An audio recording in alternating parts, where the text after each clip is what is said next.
Have you ever had a moment where you looked around and thought, why do I feel everything so deeply when the world seems numb? You notice the tremble in a voice before the words form. You pick up the tension in a room no one else acknowledges. You feel truth or lies before they're ever spoken. But instead of being praised for this, you're told to toughen up, to stop overthinking, to be normal. So you start wondering, is it me? Am I broken? You're not broken. You are an introverted intuitive. And Carl Jung, long before modern psychology caught on, warned us about what happens when people like you are misunderstood. What if your deepest pain isn't a flaw, but a message? What if the world you feel but can't explain is more real than you've ever been told? Let's begin where your truth has been hiding.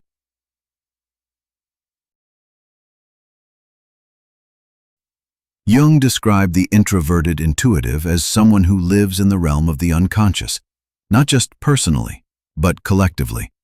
You don't just experience events, you absorb meaning. You don't look at a tree and just see a tree. You see growth, time, decay, resurrection. You see symbols, metaphors, prophecy. This isn't delusion. This is your reality. But the modern world doesn't honor this depth. Society celebrates the practical, the visible, the measurable. Productivity, efficiency, noise. And you? You are stillness in a hurricane. You are depth in a shallow sea. You are soul in a marketplace. So when you express your truth, when you say things like, something feels off, or I just know, you're met with blank stares or polite dismissal. And that hurts. Because it's not just that they don't see the world like you do. It's that they don't see you at all. What happens to the soul that's told over and over again, you're too much? This is where the fracture begins. The shadow splits. When you're told your inner world isn't valid, you start cutting pieces of yourself off. The intuition becomes silence. The feeling becomes numbness. The vision becomes shame. Jung called this the persona, the mask we wear to survive in society.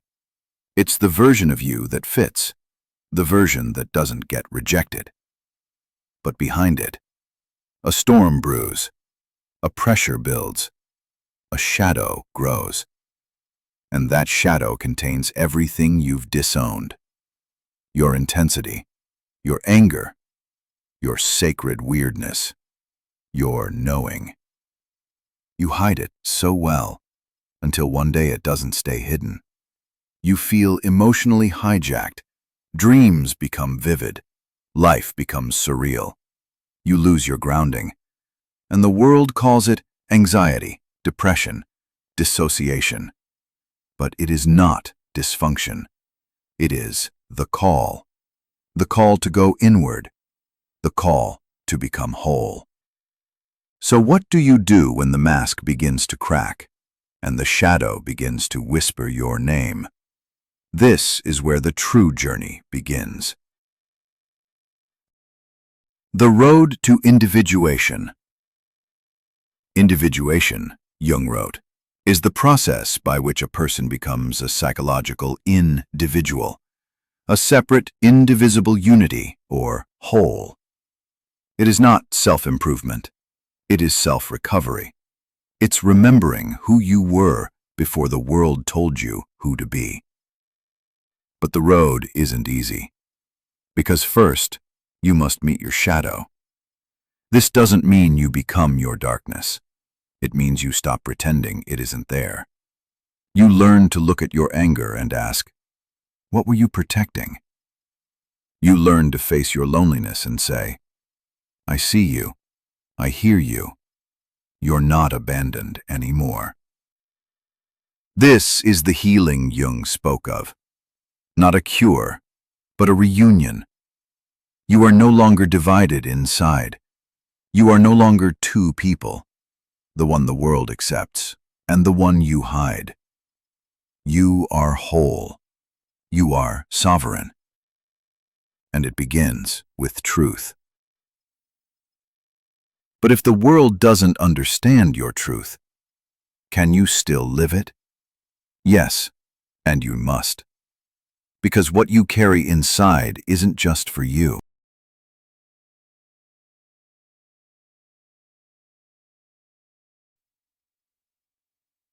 Throughout history, the mystic, the prophet, the visionary, they all walked alone. Not because they were outcasts by nature, but because they saw too much, too soon. You are one of them. And like them, your vision isn't just insight. It's responsibility. You see the patterns no one sees. You know when something is falling apart long before others admit it. You anticipate, sense, feel, dream. But being a seer in a blind world is painful. They will mock what you see. They will call your wisdom overreaction. They will mistake your quiet for weakness. Still, your job is not to be understood.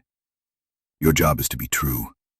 To let your gift flow through art, through connection, through story, through presence. To be a lighthouse, not chasing ships, but simply shining. Because one day, someone will see your light and whisper, "Thank God you didn't dim."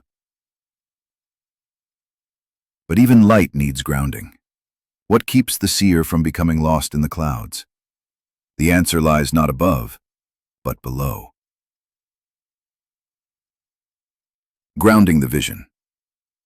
Here's what no one tells introverted intuitives. Your strength is not in living outside the world. It's in rooting your visions inside it. Yes, you travel deep into dreams, archetypes, intuition, but your home is still here. So how do you stay grounded? 1. Create. Bring the unconscious into form. Draw your dreams. Write your symbols. Speak your feelings aloud. Make the invisible visible. 2. Move. Reconnect to your body. Practice yoga, walking, grounding barefoot in nature. Your body is your anchor. 3. Ritual. Create sacred routines. Light a candle, journal at sunrise, meditate with intention. These are bridges between inner and outer worlds. 4. Discern your circle. Not everyone deserves access to your depth, but some will understand. Find them. Even one person can be your mirror. 5. Breathe into patience. You are not late. You are not wrong. You are in rhythm. Let the unfolding be sacred. So now you know the path, but will you walk it? Here's what happens when you do. You begin to feel different, not because you've changed who you are, but because you've reclaimed it. You no longer flinch at your depth. You no longer apologize for your feelings. You speak when your soul nudges you to speak. You know your seasons. You honor your rhythm. You are no longer at war with your intuition. You are at home in it. And slowly, the world around you shifts. Not because it suddenly gets you, but because your energy is no longer hiding, twisting, or begging for permission. You become magnetic, grounded, calm, clear. You begin to live not from survival, but from soul. And that, Jung reminds us, is the ultimate liberation.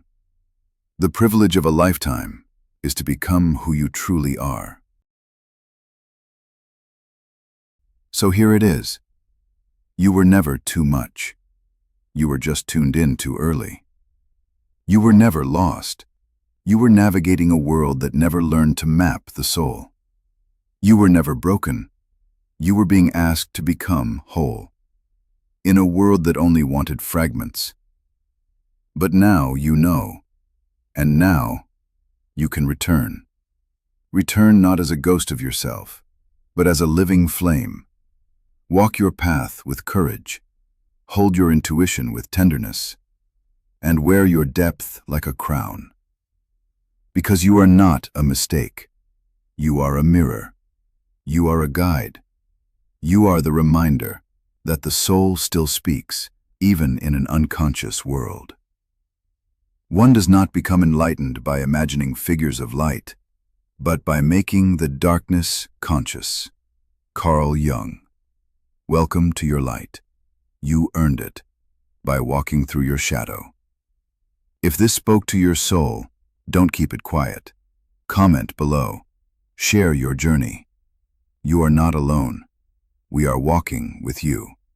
Until next time, stay true to your soul, and thank you for being one of the rare ones.